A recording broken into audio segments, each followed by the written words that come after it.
Welcome back everyone. In today's quick tips video, we are going to discuss the ganging and nesting features of Sawgrass print utility. Ganging and nesting are techniques you can use to print multiple projects on the same piece of paper. The nesting feature will allow you to print multiple copies of a project onto the same page. The easiest way to do this is by using the repeat button underneath the formatting settings. As you can see, this will repeat multiple copies of the project onto the same piece of paper. You can repeat as many copies as you need, as long as there is still space on the paper.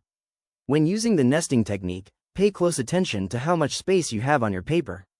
If you continue to repeat a design and run out of space, it will automatically move the next repeated design onto a new piece of paper. The other option to print multiple projects is called ganging. The ganging feature allows you to print out different projects on the same piece of paper. The best way to exercise this feature is by using the Add button to bring in another project. Once you have done so, Print Utility will automatically combine the newly added project onto the same piece of paper that has your existing project. From here you can make whatever adjustments you need to make.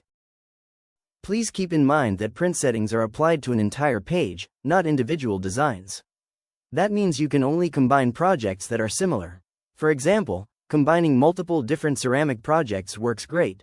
Combining a ceramic project and a polyester project will not work. Ganging and nesting are great ways to more efficiently print multiple projects. It will also allow you to be more efficient with your overall paper use. That's all for today. See you next time.